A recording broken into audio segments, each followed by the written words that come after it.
mua na o whaatulou atu Samoa. I o tau Sam whai ngā awa o oe Samoa. O le unato e sala. O le papa e le ngā ee. O le fue e lave lave. O le ia e ivi via. O le fili fili o le vaosa. Ina ne I whai malape o sa mātou tau talanga. Ia ona to ia leo au I mala o le vaosa. E nao nau whape atu ma le nganga whaaloalo Samoa. Tulou lava. Ia e vei o whai ma sui. O lana wau tai le tai o le tātou porokalame o lo whapea ona e moli mawina yafi o wa yaso tasi le porokalame o Samoa mo le tua lana wauna tai ia Pastor Willie Papu o le o lo te yulu ma whai ma tai o le kalesia so fitu Samoa i tuto tasi po ua tai tūla lata nei I le wha se furu o tau sanga o ngafa o ia ma le o awina ma le whaantalaina o le upu waloanga mai tele mata upu wa mawhai ona whaataunu wina. Na aua le te misia Samoa a o au ili e lana au auna le nei upu waloanga. Ina ia mawhai ona iai se wha moe mo tātou a inga o alo ma whanau I le wha moenga I leola e wha vau. Mai o le nei whe au, o le whe au wha elia, o le whe au e tu sao, o le whe au e tau tino le angasala I lona lava ingoa.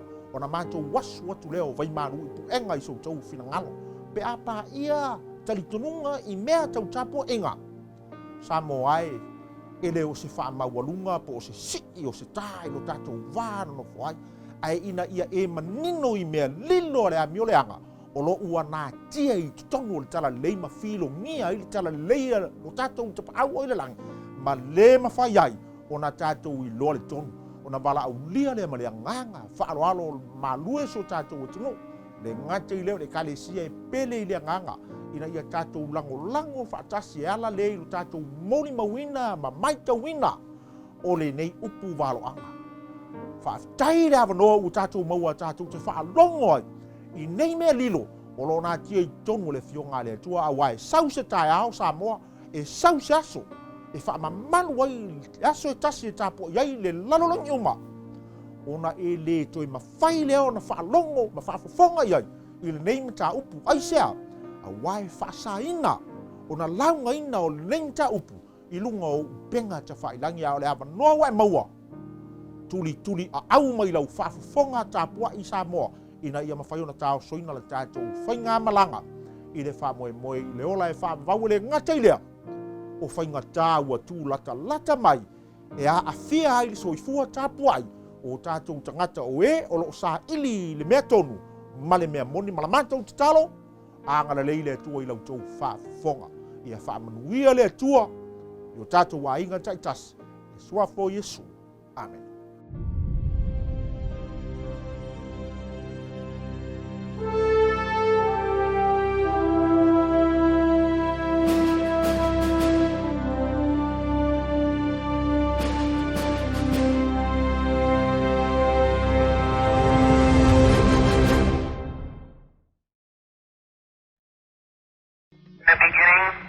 God created the heaven and the earth. And the earth was without form and void, and darkness was upon the face of the deep. And God said, "Let there be light." And there was light. And God saw the light, that it was good.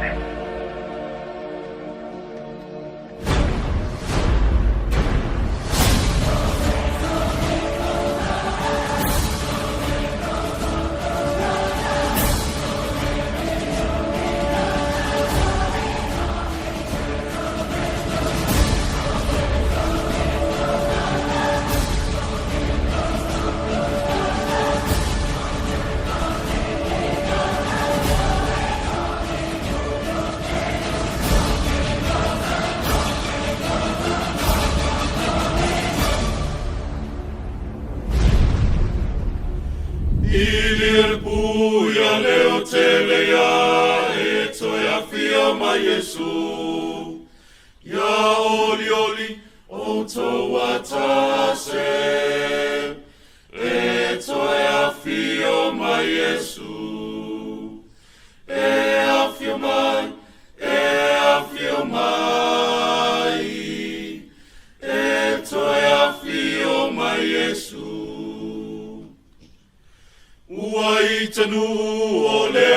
Lilo ai e toia fio ma Yesu. Ua tuputele o le poto. E toia fio ma Yesu. E afio mai, e afio mai. E toia fio ma Yesu. Ole a tātou te tau. Lo mātou te mai o i le langi. A o tā viriviri atu pēle nei pāneta e lona toe i tūlā. Ue au mai o le toe whi au muli muli lunga o le whunga ele ele. E whai mamoli mbau le whanau te ngata. O na o mai ai leo le ngata anga. Na mātou o le atu le anga sae fia o mai le nei pō. Te talaina le lātou whaafonga ma le mātou whaalongo. Te talaina loto ma whina ngalo i a whaingo whiena ofi lau upu. Vai mai lau una vai wana se fuefu o le ele. Alofa whaatumuina i lau tumu a totoa. Ia le ngata i a manino le whiau. Ai o oifo le ta ele o loto ma whina ngalo. I lau lava suafa Yesu o le mbala o tuenei. Amen.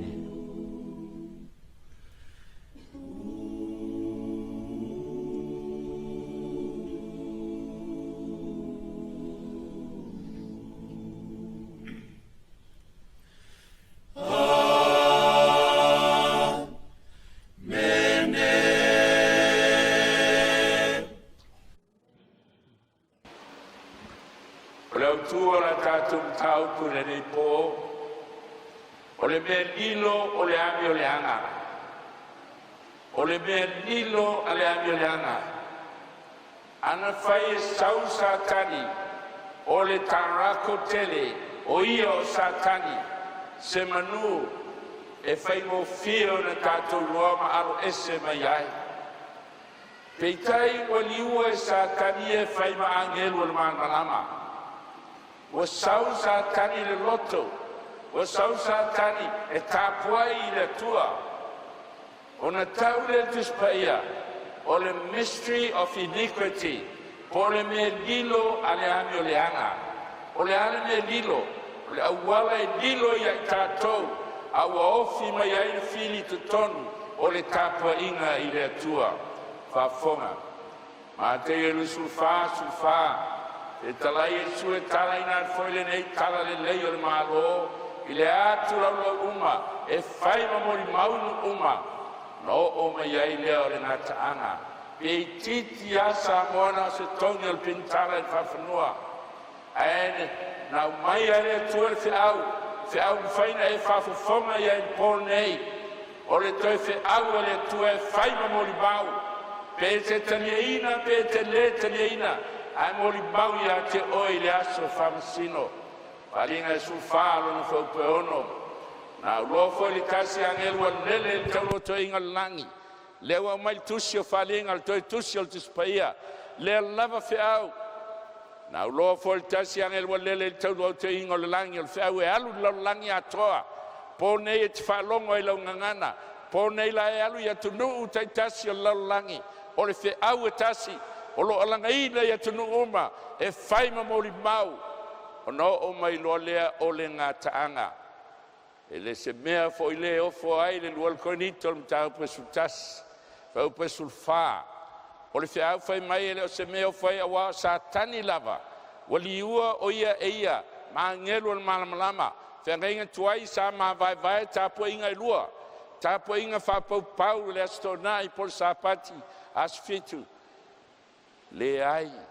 Tapua inga i le atua. Le so wali liu e satani. Tapua inga i le atua o le sapati asfitu le tau e tātou le astonai. Tapua inga whapau i le atua o le la. Sa whaia i le asosā. Le alaina whaingo o le Sunday. E na o SAMOA le atunu o lalolangi. A whaali liu le Sunday wa asosā. Ai sea, le poto inga ese o satani. Mai tus pa ia waliua o ia e ia maangelo malama ale ngate ia satani fafonga o besulima o le nei ele semea e o foi waliua satani e fa melfa besulima ele ngate ia satani awana au ona pe sai au ona le mi tonu la to o la to unga tusa mala to ngaruenga. It's a whole system of worship. Ole ngate ia satani ale system a tol tapoinga wa fuli mai satani a maila na tapoinga i to tonu le lotu kerisiano le so o le Mea Lilo le Amio Leaga po le mystery of iniquity fa fonga o po la apostolo Paulo awa o lo ngandue nei lava le Mea Lilo le Amio Leaga na ona sei ave seina le o falave o le tautala le apostolo il taimi o fenga fou o laua ngalue wa mata na ngalue le Mea Lilo le satani wa lotu satani ma wa mata na sofai le kalesia le tua se ona ave sele o falave o le ale falave sa falave le kalesia le tua falave lo pomoni ya teia mana me fa pau ai ele taimi e afe lima se lau tau sanga o tauina le taua ele va me fa pau o papelonia wa mana o satani au mai le lotu male kale sia le tua lo iai le upumoni se i fa fonga le falinga le tu fa singa o maui e lua na to man mai le mele utu tu se falinga su lua fa upeiva Mea Lilo le Amio Leaga wala fo foi tara ka tele o le ngate tuailea ile wa ingoa ile tia apolo ile masatani oi le tara kotele oi o satani tau pe su tolu pe fa wala to we fo foi ile tarako wa ifo ya satani o le ne tuinatu le pule ile manufe ai wala to we fo foi ile manufe ai sisila au mai e satani lana system fa ingoel tis paia o le manufe ai na i fo ai le tangata le manufe ai le ai le loa o la wa i fo ai ia satani mena leina tau o le Mea Lilo wal lilo ingo tangata ale Mea Lilo satani e tapo ia tangata ia teia mal mandantu o la tapo i le tua alinga sulfafa o peiva fa fonga la tatu vai le inosia ma le to sao le tua ile mele tau le manfeai mulmuli atu ile ya te la uolo na to tolu angelo umana la ngaina le tasi malelua ale utatu pai nei la angelo tolu fa peatu mal tele ai se tasi e ifo le manfeai le sesam lena mai satani ma ave ia le pule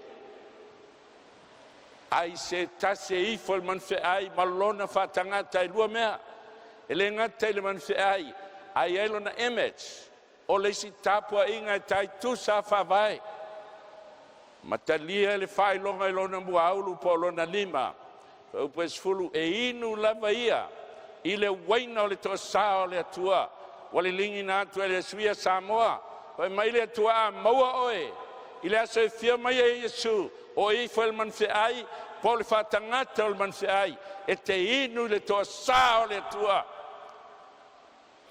di lingi na mai e le te suia le soe fifiloi to sama le alofa ali taimi le maua mai oe la te tapua i le manufe ai po lana fatangata e te inu le to asao le atua na iai le sili fa pefeo na tatou lo le Mea Lilo le Amio Leaga po le manufe ai le tauana e lo le manufe ai tauana e lolo na fatangata ai sea fa mai le tua maua oe ifo iai e te inu le to sao le tua palinga sulua lona fa sulfitu va fonga waita foi le tarako le fine ona watu ai le o ia tau le tau mai la to wa to toyo lana fa nau oi oe wa tausi polo inga le tua ma wa tao file mau ya Yesu o le fine o le fatusa lea o le kalesia le tua fai tau kene se tolu fa sulima mai ai le amatanga fai mai le upo le atua i le ngata, te whatupuina le whaitanga i le wao oe, ma le whawhine, o sola na whanau, la soifua mai le tama e ala ia Eva o Yesu Keriso, na te tui momo lo maulu, o lona maliu I kalevaria te whano ai le ngata e whawavau, a oe tui momo lona mulvae, whatusa o le maliu o Yesu I kalevaria.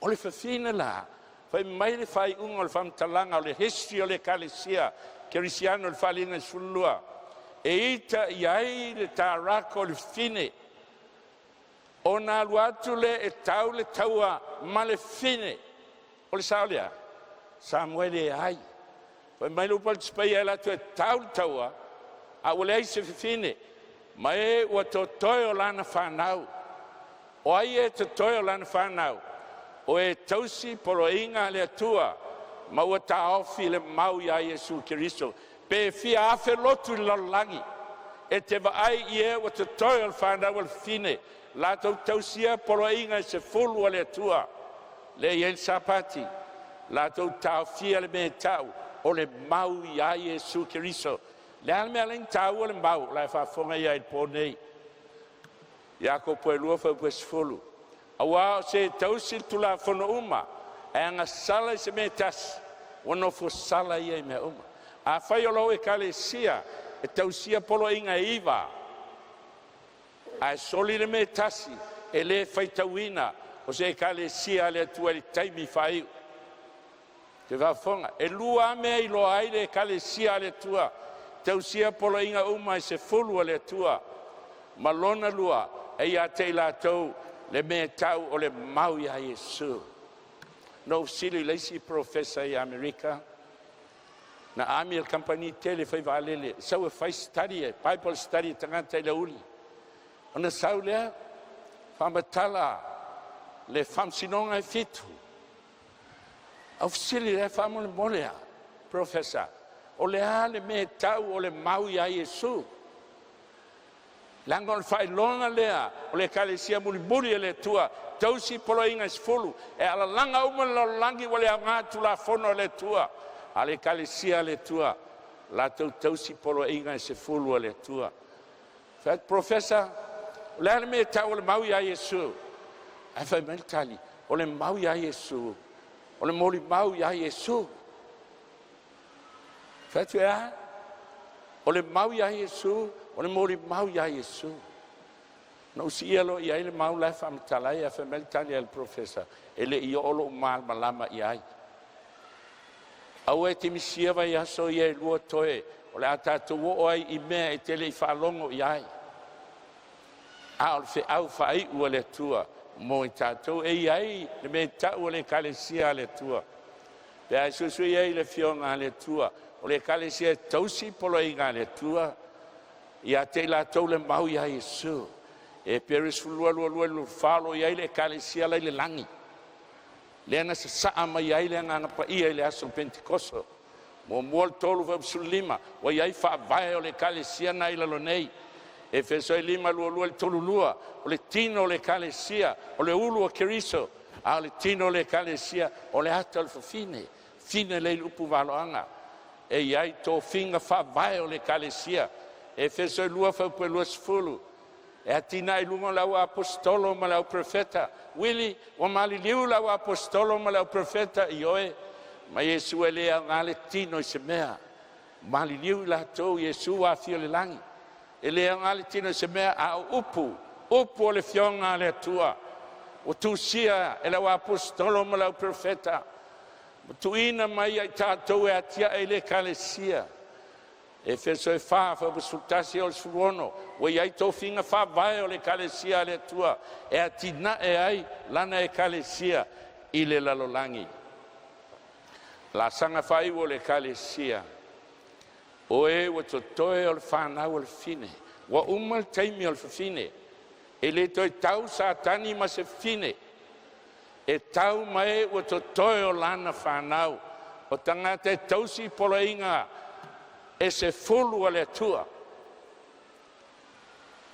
Pe ala langa o le aso fitu le aso sa, e te iloa e pepelo ufasese satani. Fesili so stamai titi tulanga lua po le ale aso fitu I Samoa, o le aso fitu le aso tonai. Pea me statu ame. Wai oto, ele I tusia se tusi pa ia mo ni takta ma ni profesa lato te wha malama mai. Tusia mo tangata, so e o al tamai titi. Fai mai le tua o le aso fitu o le sapati a iovalo o tua. Le ale aso fitu. Fesele tamai titi Samoa tamai ate oe, o le aso tonai. O le me fitu ia I aso vai aso, so se mea lalangi. O le failauga na le atua I lona sapati. Lona lua me taua, e ele me tau le mau ia Iesu. Lua me ilo ai, tausi e polo inga mo se fulu le atua, ma le me tau le mau ia Iesu. Le ale mau ia Iesu. Sisila e whalinga mtau pus riva fa pus fulu. Ia e ifo I le atua, a wā o le anganga o le waloanga, o le mau lea ia Iesu. Pea mai sa teo amen. O le mau ia Iesu le tuspaia, o le anganga o waloanga, aisea, o le Mea Lilo sa tani lea na umai, le wa ofi mai le kalesia, se ilonga te malama, I le mau ia Iesu po le anganga o waloanga, ona e malama lea I le Mea Lilo. Leo la tatou pai ai Paul nei. Paul nei la tatou pai ai, ina ia whalautele le background. Paul nei tae au, tatou te pai ai le manwhi ai. Al Paul nei tate vai ai le whawae. Au mai ele tua ma whamal malama. Lua le pe teru mo mos fluiva. O lo iai tatou fo I le upu o le waloanga. E sili lo na mausali. E le lei o na outou nau iai. Le ale upu o le waloanga. Le mau ia Iesu. Le mea lofa le tua I lana toe e kale sia I lunga fonga ele. O le mau ia Iesu po le anganga o waloanga. E malama ai I le Mea Lilo a satani. Leo le afano ai le miliona. Ma le miliona le lalangi. Pei o se la me pai mo mo le mea pong sa. Le lumanai. Tatou te leiloha. Se ia tafa mai ata. Se ia wae fo il tuao I o tau loto. Tolu tu la fono o le waloanga, ma le whaman maina o le waloanga. Mea mua e iai me ta o ki o le waloanga. Ai le malmalama I ki e te le malmalama I le waloanga. Ai seal me wana tia I ele atua I upu o le waloanga. Wana tia me ta o symbols. Le upu moni. Ana fai e loa ma malama I ai pulenga satani na tai mai taimi wa mabae se manue fa umatia lau tispaia le male o mai ona na tia le tua I mo me upu fatusa e ai ki o waloanga silsila mua le la tatu mai mo ai o ki o waloanga e tau mai le manfe ai to tau mai le si mau le si mea e fa matalai le winga o le manfe ai po winga o simple sia lona lua o me taua e au mai fa lua pe fa tolu le waloanga tas e au mai mo mua le waloanga e se la wala na mai ai to e mai fa lua ai tas ya ele mfaila stangata na mimilo lona fam talanga ma le belo na tolu a te mai fa lua fa tolu le waloanga e ai si me o fa popo mai na ia fa lautele a tili le upu o le waloanga Sinsila I ki o le waloanga mua. Ki o le waloanga o matangi fai tau li tusi o Yeremia a tau tala I matangi o tau tala I taua ma whalavelave a tau le aso o lona winga o tau tala o le aso ma le tau sanga e skielu e wha upeono a tau a paau tau tala I le sawa ma le televave o le tūlai e le malo a tau ia ulu o le manfeai o tau tala iao malo a tau nifo o tau tala I le pule a tau manfeai fai mai o lona whao manfeai tusi o tanielu o lona whale o malo e tau mai simple ma toi wha matala I le atua o la tau inga a e le malmalama iai e te le malmalama I le fionga le atua a tau e upo le waloanga sami po vai e tele mai falinga sulfito sulima o vai e tele na iloa o motu ia o tangata e to tele amen Le la tatou ai se whamatala i le tue ala i simples. Talaanga o malo, talaanga o pūlenga, ai meise le talaanga o le mea lilo le a satani, o le aofi mai tonu le kalesia le tua. Te nome sufitu whau peono. O mau a e moli mau, e to lua po moli mau e to tolu. O le utitau i le oti e whasiotia o ia, o le moli mau e to tasi, au al whasiotia o ia, e whenenga tuai, tu la fono mo se amo lia se tasi, o soli tu la fono le tua. E ma whaina whasiotia pe a lua moli mau, pe tolu moli mau whamaoni. Ai a tasi al moli mau, e le tau lia. Whapena foi le upu le tua pe a whamatalaina. A tasi alau mau, e le tau lia. Ai tauna malisi mau, mai malisi mau, malisi mau, malisi mau. Ma fuanga na te whalongo mai pōtai tasi, o te le launga na oa. Ai whamatalatu mau, ma si I mau o le tipaia. Sau whenga inga tuai e o mai whenga inga fau, e tasi ale upu le tua, e le whete na I le fionga le tua. Tu la fono lon tolu el valoanga uma, e le ngata ina mai whalua pe whatolu. Ai whatele me whapopo e le tua ni simea, o iai o la tato mai mo el valoanga mo mua. Tusi o tani elu o le matau po e lua. Valo ia e le tua el whasalonga o malo lalangi. Mai le ono o lima tila moe o mai le so, tau le fio mai o Yesu. Sa tato whalonga e le pōna launga inai. O le ulu auro o oe la valea.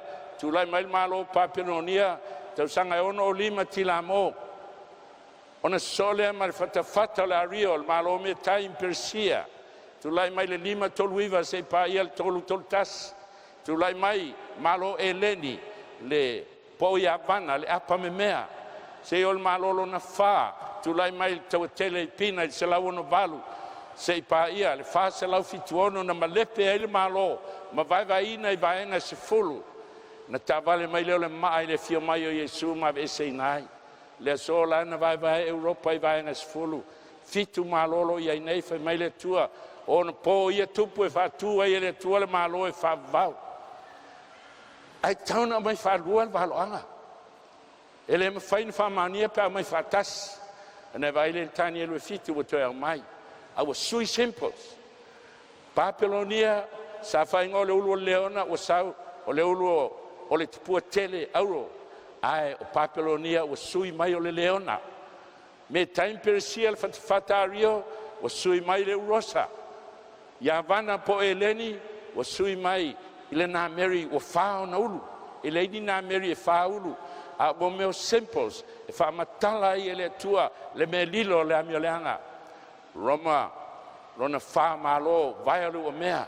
Ai te mai fa lu el tani le fitu. O sau le tara ko tele. Mu. Lonata e se fulu o na nifo. O valo anga tispaia au mai whalua. Mea na wha mai pe te wei ai tātou le upo al valo anga. E sili lona mausali. E le mawhai ana whamatala e se tangata. Aia, e tu whatasi le valo anga. Fe moli mawai le fionga le tua. Ai ele meu whapopo e lona whao man fe ai. Whapopo leo le nifo I titi. I nei wa mata nei na whamatala I le tua le Mea Lilo le Amio Leaga. O whapopo I ele nifo I titi whai mai e whailo na ngutu e tau tala whamawalunga I le tua. Mauna mata e whasia sia. Pule e ia lau pa ia le tausanga ma tausanga. Ma le vai luanga le mua le tausanga. La tatou whalongo ai sei whamatala le tispa ia. Tani elu al mata upo e fitu. Tausanga mo mua pere sala le tupo Babylonia. Nai loe tani elu miti mfalinga le moenga on tu siele ia le miti. Mana tau atu me uma. Whafonga le miti leo whamtala. Tani elu fitfau pelua. O matange wha o le langi wa pesi tele atu I le sami. Le hafo I le whatu so matangi.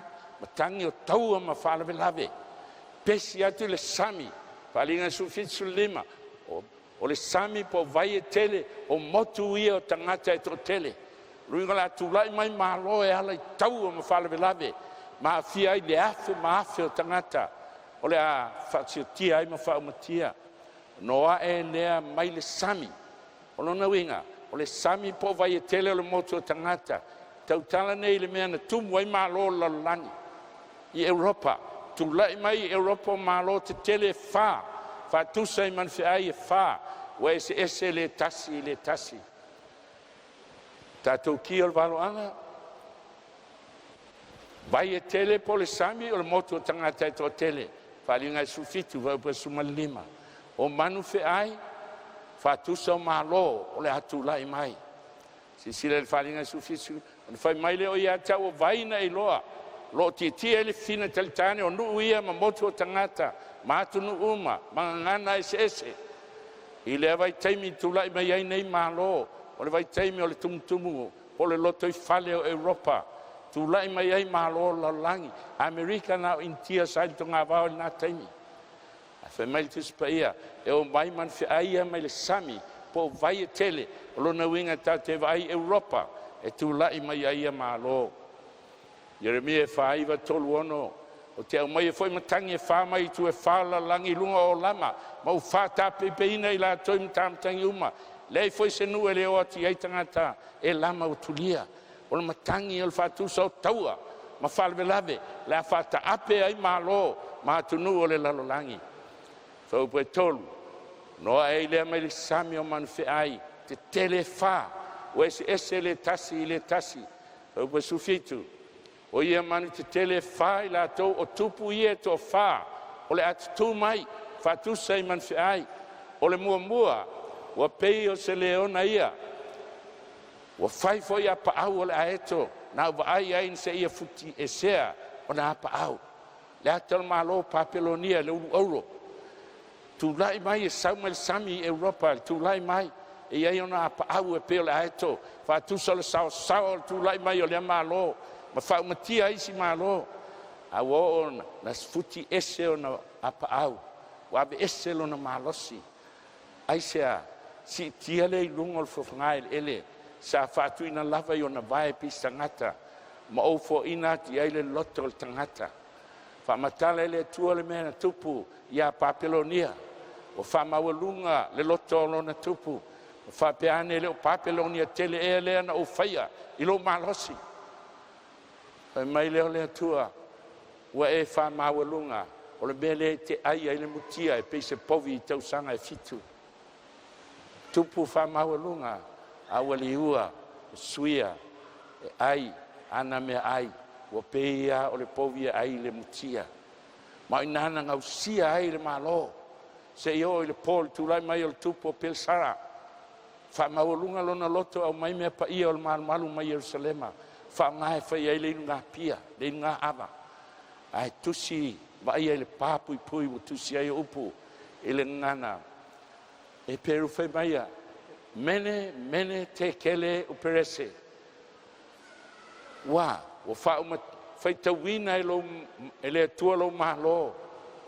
wa ma masangia ma ua fa uma tia fa taulia te kele o futia o peresa o vai ina matu inati ya me tai ma persia na lava po na va ai vanga au o me tai ma persia o maulu mai lalo vai tafe tele le ferate o eli le situ e fa tafe ai ai maulu mai ai au tau ma fao al malo o papelonia e tusa o le upu valo anga fa fonga fitalenga le tua fa auta foi el tasi man fe ai lo na lua o pe o rosa o tu la ia tu ele si tu o lo na o tu vi aso e tolu la le winga na mea lo na winga e mawalunga le si tu e malosi persia ia metai tolu nifo na ulo na ngotu o malo ia tolu ai kupito litiam papelonia fa mutia metai persia samoi nei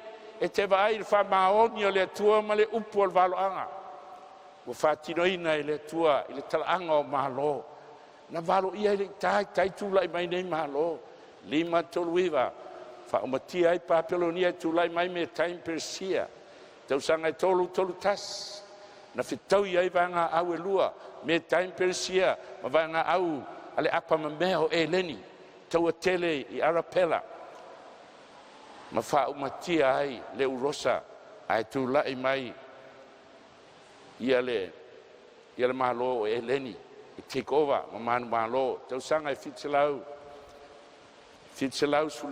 se fulua tila mo ai tusia upu nei le tusia i sei e whalima whaupetas na tusia i le ngō kuresa na whauina i le tua na te whaumatia Papilonia se lau 5 se fulu tausanga e le i whanau kuresa ai valo ia i le tua o ia lea o le atulai mai ngoi a kuresa na te whaumatia Papilonia mai na tau no umea lava i sei e whaono whaupesfulu o lo o whaali talu mai le amtanga o me mulimuri mai ana muafo e me wale whaia lo whaiane tūla pule te whaia me o te loto iai whaupe ono le tusi o tani e lue fitu muliane le mea no vai whauta o le tasi e pei o le nā meri welo na tua foi o apau e wha o le manulele tani e lue fitu whaupe ono saul man whiailo na lua man whiai o eleni ai whao na paau tolu ma le afa tausanga na sau ai mai leitu i se sifo e tau tua oi mai tia tolu ma le afa tausanga 2 miliona e ka o lau ele na ia whaoa whai mai le tua e wha a paau wa iai fo il man whiai o ulu e wha sa tuina ati ai fo il pule ina o maliu al sana al sili o na ba e wha ai leo lona malo al sana lea tai o le malo e leni na ia whaumatia me time persia pa mai le whamtalanga na o atu lana vanga au i waa ai vai atu lunga maunga ua lilo maunga i le miliona o vanga au me time persia mana vanga au pena al tolus fuluafe o atu le matawhanga i le po ai whatonu e alisana an tangata e o e susunu ana waa na whai atu lei on tangata tātou te tau pe oti e oti ngai ai lei se ola pe ale malo tuli fa boa il tolu sua fe le miliona ai sea ele ma faina sui le upu le tua o tal taimi le tua pe te malie i ai pe te saunia e tal taimi le tua ma tanu fa ulu le man fe ai ona tai au i e to fa ka sana la simaka to lemi ma se luka na vai fa i el malo e leni ia tai au e to fa pe mai le fionga le 12 pe fitu muli ane le mena o lo falinga il po fa utolo na fa man fe ai wa umalona mo Papilonia uma me time persia wa uma eleni ai tulai mai lo na fa le atol tu tele le wa mai falua fa fonga o matautia ma wa ma lo le lo na fa mo to ma lo si lava wa ia ni fo wa me tele wa ia aina malamu plaina ai sea silsila il fa upu lava le fit a me o toe wana soli ona vai e se lava ia man fai uma na mo moia teia sa ia ni fo se fulu ilo na ulu tautala il mahalo na fa il mahalo Roma lo na fa manu lo na fa le o mahalo la langi na fitaui mahalo e lua il tau tele pina se la ona valu tila mo ma fa umatia ai le pule eleni ai au pule Roma se ona fio mai Yesu o ia Roma se o il fa se la fituono ti a e ese la vai e man fai umana moa ia te ia sai ai foi ni foi se fulu ilo na ulu fa matala ile tu le malosi o van o malolo na falea le malo Roma mai se la uno valu tila mo se i pa ia il fa se la fituono ona ia i lo le me fa popo fa luina mai no valo anga tani lu tani lu fit fa malo au fa popo mai me lo na fa olea fa po valu o tani lu fit na mana tu natu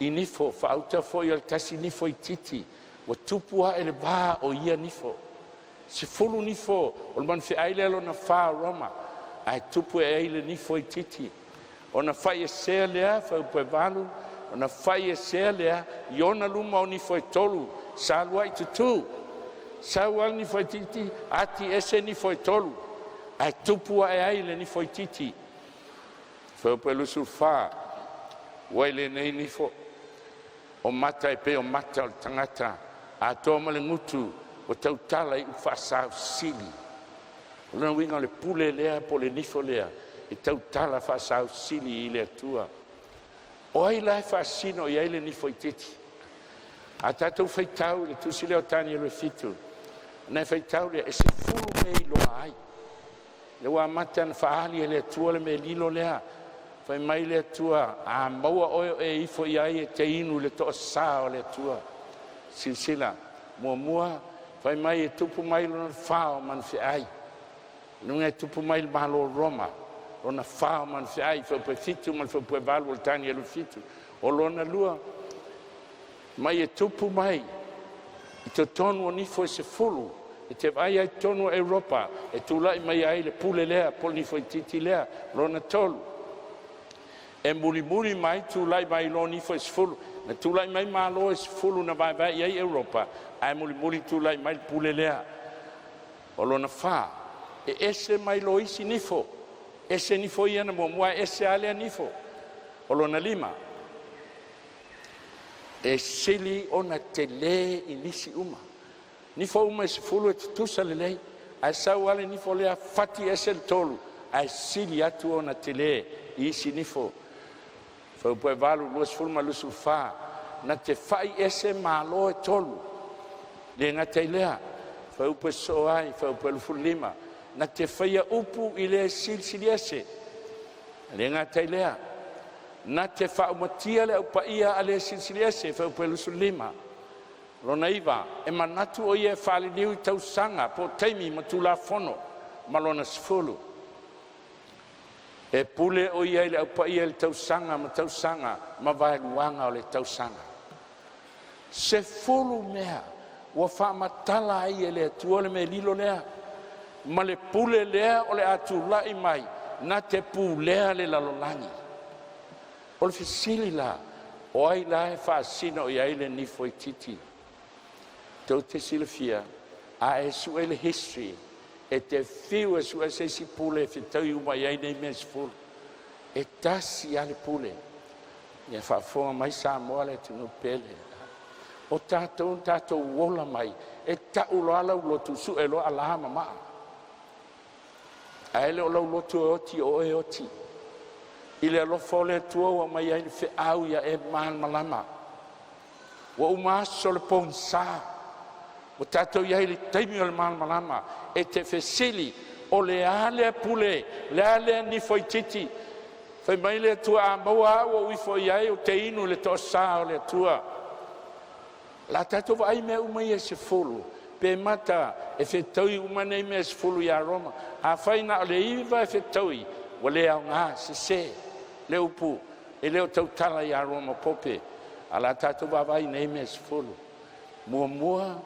e tu lai mai lo na fa malo Roma fa pau tu lai mai Roma pope i to tonu lava o le malo fa pau Roma o lo na lua e tu lai mai Roma pope tonu lava Europa ni foi se fulu Europa na vai el malo Roma o lona tolu na o malepe Roma fa pau ma vai nei vai na se fulu fa fituono ai muli tu lai mai Roma pope le lima tolu valu e ala tu la fono ai atina na iai ni foi se fulu fa fituono ti ana malepe Roma vai ai muli ane lima tolu valu tu lai mai Roma pope mai te tonu lava o Europa fa pelu sufa oisi pule o le Mea Lilo na fa mai e ese mai lo isi nifo ai se oisi pule umai ana iai o pule fa le malo political powers na vai ai Britania Siamani Falani Italia Switzerland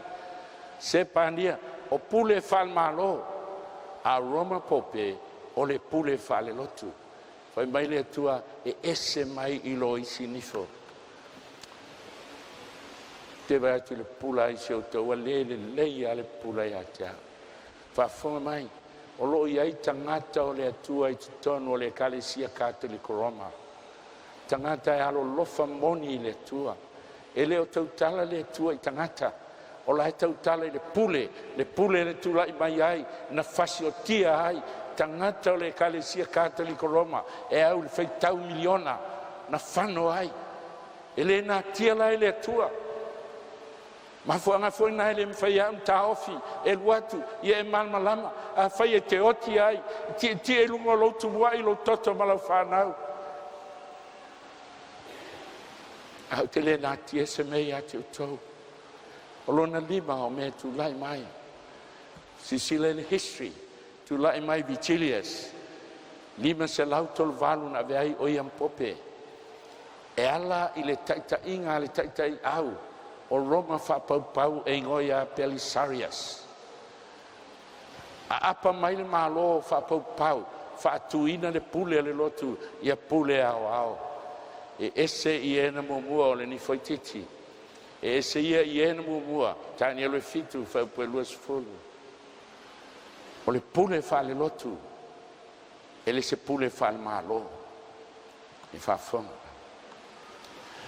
pau leo le lotu le lalolani so se me alu ia le pope e leo e malo lalolani a sau tai po ai tatu e kalesia sau sa mo po sfel lalolani na latou a lotu e o iai ai a malanga le pope e to tongi lo na puipuinga mal malanga atoa e lau tupe la fonga lau tax money ai sea wa tu fatasi Roma o le pulenga fa le lotu ma le pulenga fa le malo the union of church and civil powers tu fatasi Samoa wa tunu pele fa fonga le mele tupu mai a Samoa te fa longo i parlemene e mana o fa malo sia le tau singo le sal pope fa malo sia i lotu uma ia tau si le sa o le mena tupu na tafi toto ai ala Europa o le ato i tupu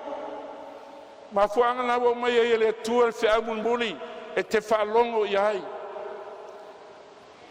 wei una pule Roma fai mai lona lima e sili ona te le ni si uma nei una ia pulea Europa atoa tu lai mai le tupo Britania te il pope na saulea o le fitu o le pope tangata oti uma e toi oti Britania e alu sao ai lafi wala langa uma tangata i le tupo ia e lofa ene lelo na balu alu e fato ese il pope e valu aso to tuli fafo le tupu o Britania le aisa ua pule to tasi e Roma fai mai lupo le tispa ia sili o na tele ni si uma the Bishop of Rome a fonga il history to see Alexander Clarence Flick Bishop of Rome in a seat of Caesar o nofo na fo Kaisara wa vea name tangata sili o na mawalunga ma tele sifo maua mata ona ia fa malo sia le pao fa mal malo fa tasi malona pao le pulenga fa le lotu e fa fel fa po valu mal los furu mai na te fa ese malo e tolu silsila tolu malo na tulai mai Roma pope ona fa ese malo vani tala vai na foi ese fulu na vai el malo Roma ina o malepe se fulu vai na ai tolu malo na fa ese le pulelea malo vani tala fai vatasi he ruli lima tulfa ostrokota lima tulvalu na be ese lo malo ia na te el pulelea o na wao lo le la na pule la langi o leva na valo ia ile tua fai mai na te fai ese malo e tolu se e ona ia pulea Europa atoa a le silame winga ese fai mai lu pule tua e upuleanga ile tua o le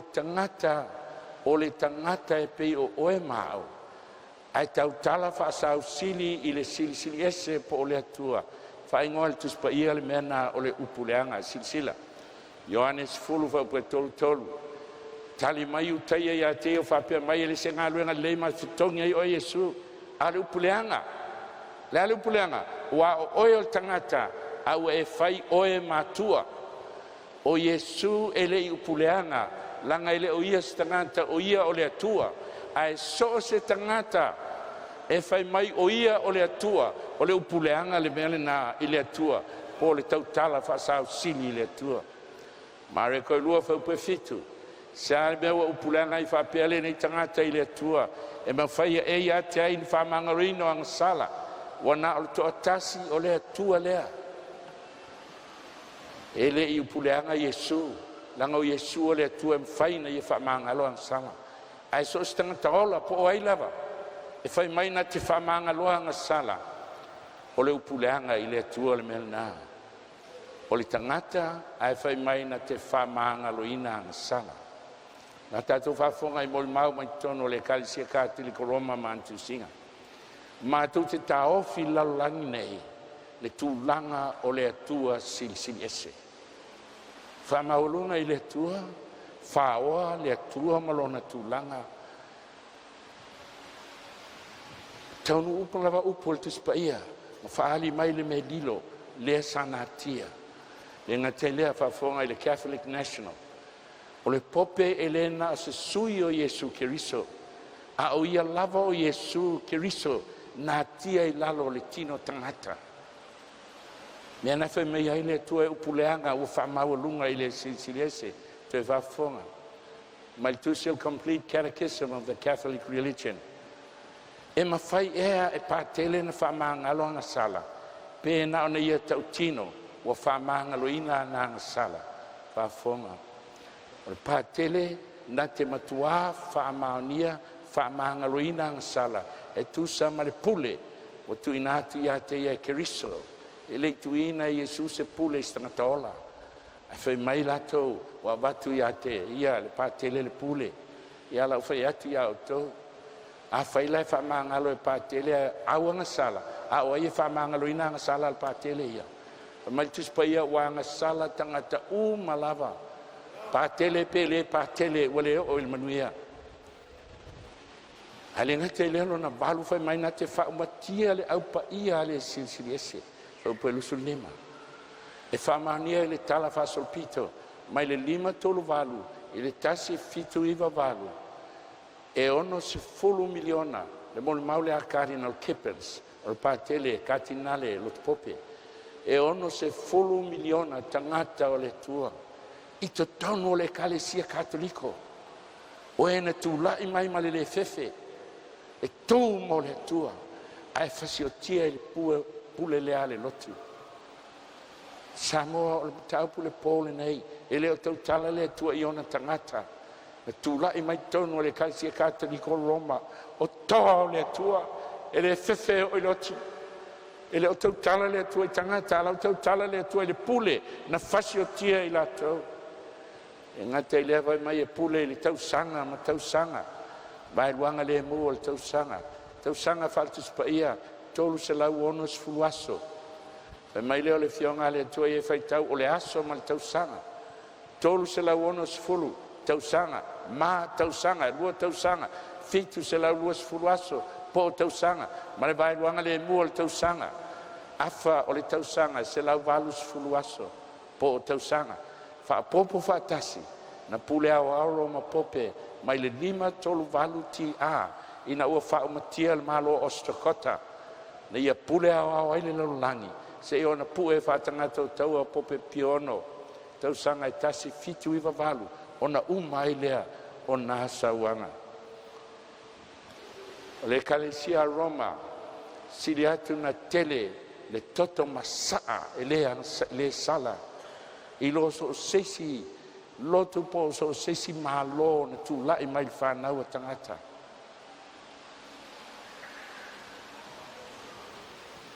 Whai mai le mon maua kāting ale kipa onas full miliona. Ai whai tau mai mamla mai le history.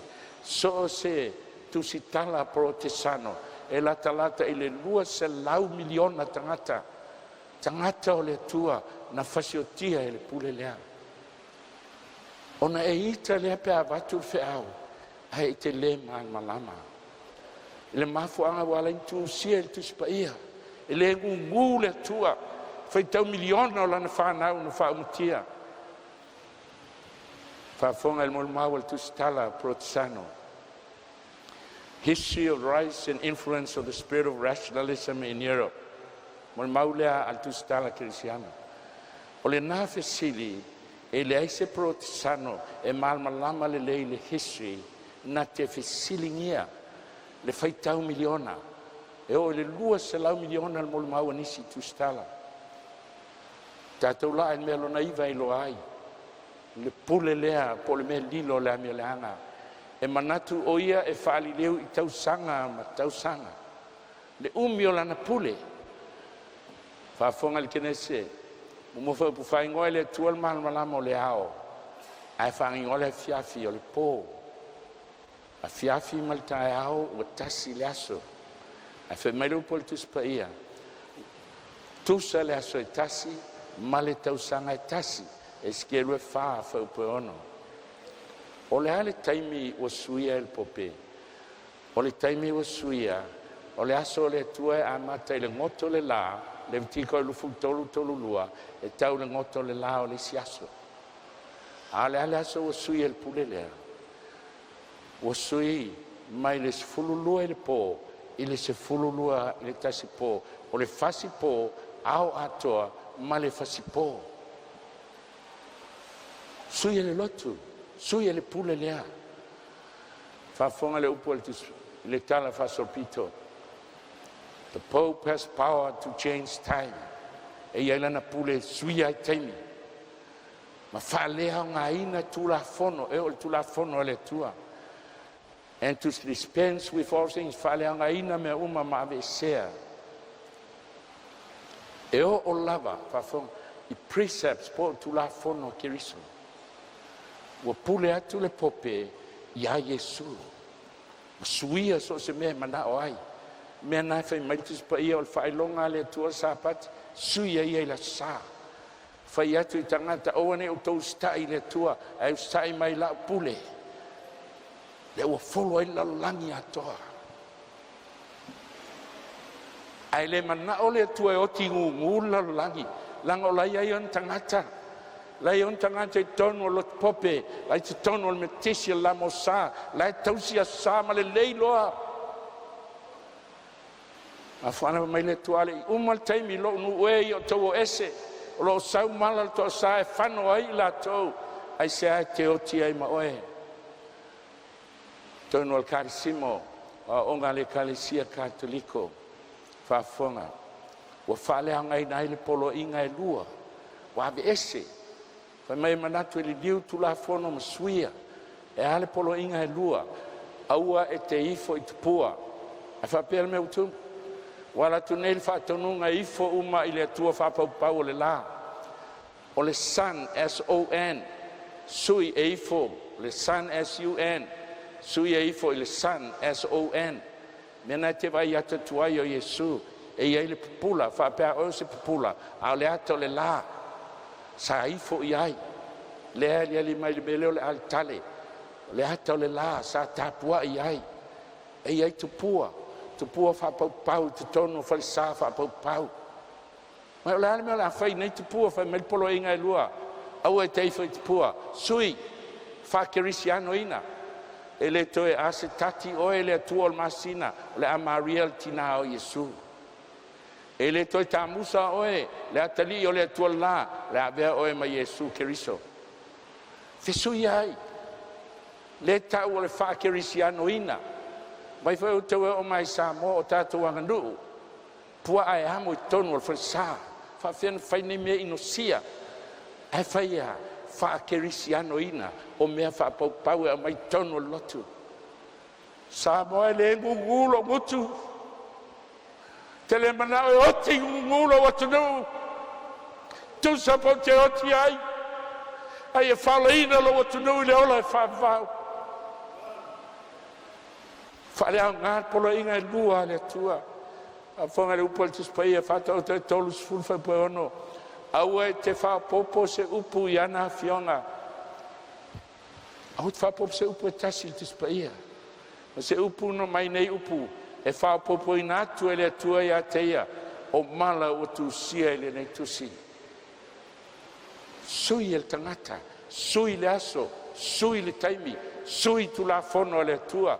A mea umalana valo ia le atua, e ilo ai le Mea Lilo le Amio Leaga. Samoa a whai e tele talia le whiau, a e oti wa uma mai lo toto. Whalinga e lua, sfulua whai sfulwalu ma sfuiva. A whonga le upu le tua. Whapopo mai, se whapopo se upu. O aso e ono e tenga o le aso fitu o le sāpati ai ova le tua whai mai pule le ai. O le aso momua. E whai longa o la pule. O te pule I le tua. O te pule atu I a Yesu. E el taimi. e le malolo pale mene si fa malo sia tu la fono le pao fa malo o le mena tupu o le ato e tupu ma fu angana wa mai e le tua le fiau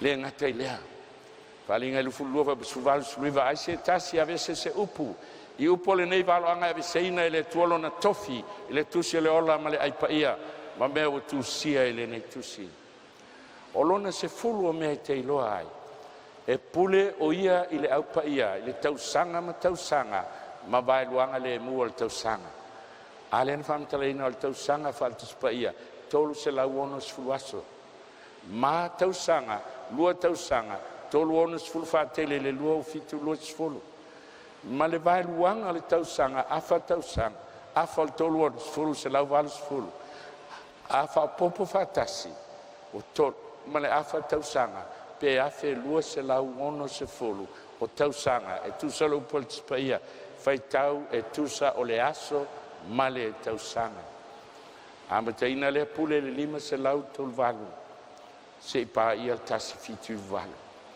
na toa lo le afe lua se lau ono sfulu tausanga sau tai awa frane mai frane tai awa Napoleone e ngoi a petia sau a pu e fatanga to taua pope piono ma ave loka il fal pui Europa fa maoni lo por valoanga ele mfraime suia tau sanga vai lo le mol tau sanga a fe lo se la wono sful tau sanga na o ela na pule ona fa muta le tua silsila se fulu mea fai mai el tu spaia ele ni mea se lo tu asfitu ele se a ya asfitu tu spaia a o mea la tau mai le tua e lo ai le mea tau le mea lilo le Amio Leaga ala fai atu fa fele kale si kati le koroma ile so fa fonga ina o fa manatuina le tasi iva fa le lua fe tausanga le kale si katoliko le melan sau newspaper New Zealand Herald Unias fulfa tasi iva fa Vatican admits 2,000 years of sin talia il Vaticana le lua afe tausanga o le sala na ia fai ai le pule lea na vala awina fa fonga nisi o mesu mai the church to recognize e iailo na dark side o na history ia mena to lalo ai on tangate le lua afe tausanga pel nei during the Inquisition il taimio sawanga na o lona maulunga le sfuluono century e te ai le Reformation alot Protestano o tangata kerisiano umana talia le lotu o te na fa sawaina fasiotia pe ale fuli to tele na susunuina ile la au we fa longa le upole tua we fa longa le history we fa longa le totinonga le kalisi katoliko Roma le moni mal fa maoni le upole tispaia a sanga itala na ilole e se me lo fa le tono lo ma fa se itulo awa male tua e fa matala mai ate o ele me o tupu tono ia taimi matautia na tu lai mai ai tole tua i tono le kalisia katoliko Roma mai mana tua i la to ma fu anga le nei taupu e mana tua le sa wa le pule na tia i satani le Amio Leaga ai mana tua fo i matole tua i tono o le kalisia katoliko Roma sila il history malona tala anga onisi ia na saili ai mabau el tala fa solpito le lisi o tangata na tulai mai i te tonu o le ekalesia katoliko Roma malata ulaunga ina le feau lewa e whaalongo ia il Paul nei na mata mai e le katinale se o pai mulmuli ai sulua centuri li tai o mai ni lot Protestano tangata lot pope Bernard Clooney Bernard Clavoy, Joaquim of Flores, lona sultolo centuri, patele, tapusa, tulai mai tonu, nala tu fa tino le feaulet fa longo iai, lona sulfa o centuri, William of Ockham, Tanti, John Milk, Matthew, Matthias of Chanob, Johanna Wilcliffe, Walter Prout, Sir John Oldcastle, Toa mai te tonu le kalesia katoliko, la te le fefe tau tino le pumonia le atua. John Prevey, John Haas, su faha senturi al patele, Nicholas Krebs of Kusa, Savonarola, Christopher Calampas, wai nei lopo i elena, po le melena sola mai Amerika, o le suina o se lau il ele, e mau ai le salutonga. Martini Lutelu, Sfuluono Centuri, patele lut pope, led out the Protestant Reformation, tau sanga tasi lima tasi fitu, na ia tutui ai le malu i Wittenberg Shamani, o me iwa Sfuluono, o esele kalesia maltuspaia, Melanchthon, Andreas Osienda, Lampert. Tō le tua mai te tono le kalesia katoliko, se on tu lai mai lo protestano, ma tau ave pe ele mo mau, e o mai le so. E whaafonga le tangata na mo mua lau, nga ina le whiau lewa e whaalonga iai. Fono tele le mea tau Reims, tau sanga iwa tasi, na ia le Bishop o Lien, tangata o ina na tui ona vai, fono tele le kalesia, la ia pa tele ma tama katinale.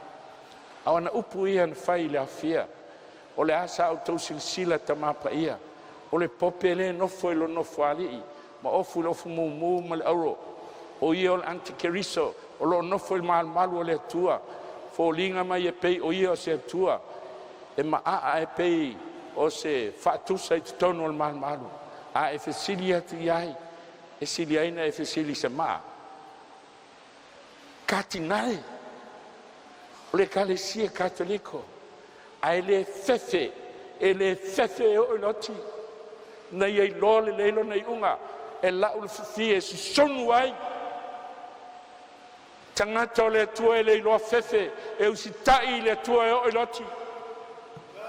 Samoa le feau e whalongo iai e le feau se lotu, o le feau e le atua, o le toi feau lunga le fonga e le ele, o lo iai whanau e le atua e lotu ese, o e alo lo famoni i le atua. Sa ia tu lai, le nei toa, ma launga le whama le awha i tu la, wha matala i walo anga e wina le antikeriso. Katinale o le kalesia katoliko, o le tangata mo mua le tala whasolpito, na ia whaasino mo tautino le popi o le antikeriso mai tuspaia. Le ngata ia i lato nei, tangata Walton Sia, li tai tulai mai se lotu asfitu, au tulai mai toa, ma tulai mai tutonu o le kalesia katoliko, patele, taposa, tangata le fefe, relato moto, lux lucet in tenebris. Light shines in the darkness. Fa me fantalanga al testus tala, e lol meno no foi atu maunga, yafi sunu ai au tau Roma, o lato no foanga ma ele e ala lai.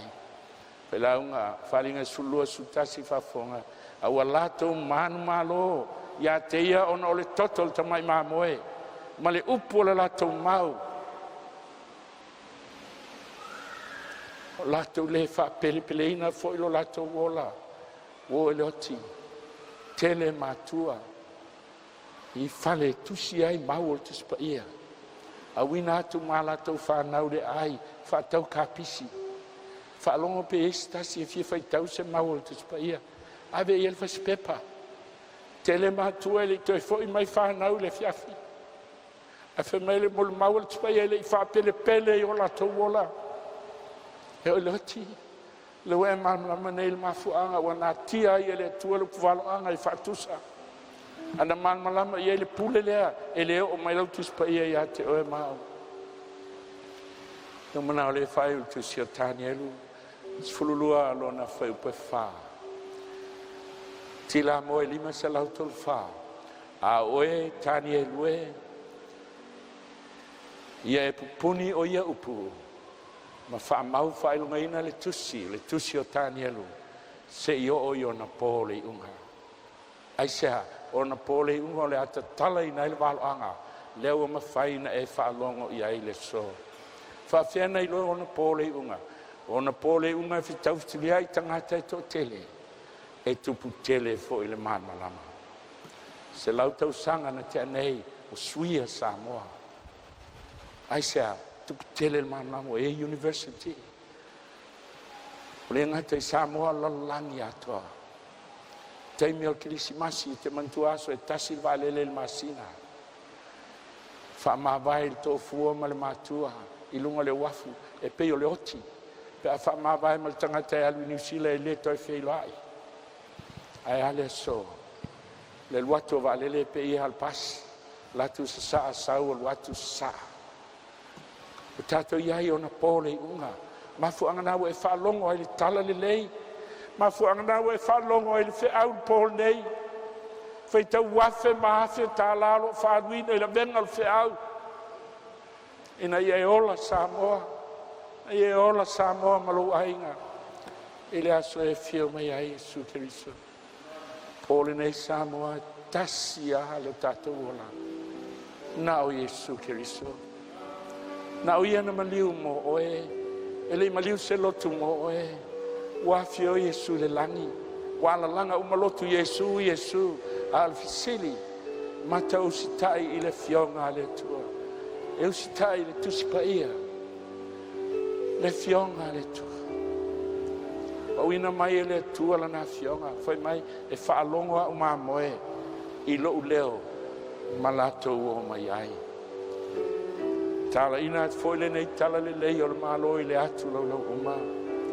E fai mamoni mau ino uma. No o mai ai leo le ngata anga. Samoa le o se lotu o le asau. O Jesu o le afio mai. E se ai te oti ai. Sau Jesu e fio mai e si tio na tangata. O e alolofa I a teia. O e usitai a teia malana upu. A furi atu le lalolangi I fia fianga o le olanga. Lo sa ini Jesu I lo loto. Lo tamae, lo tinae, lo soe, lo tua fine. Sau ia te au e te olai. Te le lo pol toe pole nei. Te la tu soa I sta vale. Sila le tua e tu la il pole nei.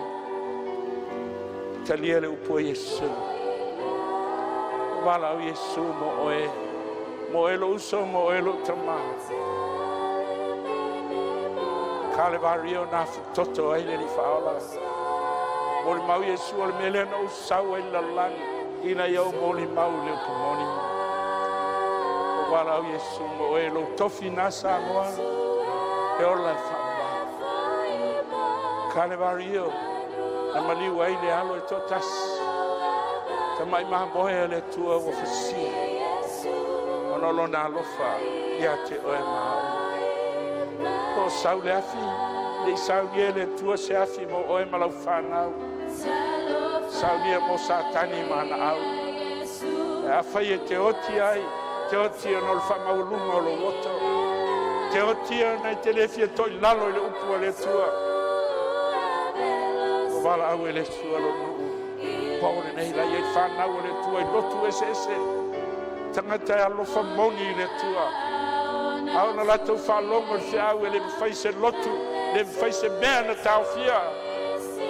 Langa le whanau le tua. E alo lofa I le tua. Lo tofi na Samoa. Le ola e whamau sau I le tua.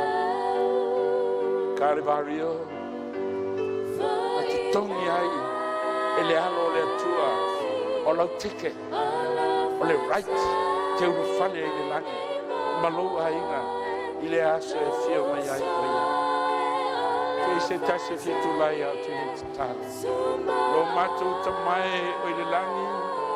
Matou te le tu lai I le pole nei o no se lotu. Matou te le tu lai o no se tangata po se whaifi au.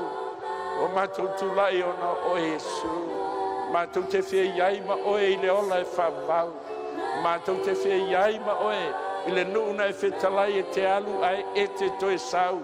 Ina ia iai matou I le ai wa e sau nia matou te iai. O matou tu lai I le atu nuu. Te le tangata I tas. Tina tua matou ola ia te oe le nei po. Matou fia fia tu mo lau fia. Te le ina I matou. A vea lau whanau. Whapei o le pantai lunga o le satou. Mana tua mai matou pia fio mai lunga. Whaftai Jesu le tālanga nei e whaina. Lo fa familia sio mata watu. Familia ia la tau malo tu lai te tono nei marwa. Familia na yu tamati na usum to fa fine. Lo mai boa mai fafo. No sotia in Sila, Australia, America. Malu le tunu. Lo fa fonga mai lo leo ele nei tura. La leo le air por la internet. Lo fa le tua pai tu ai mai ai lo familiana. Ma tu fa tasi ba oile na so tele te fio mai ai. Lo swafa Yesu ole mala utwini. Amen.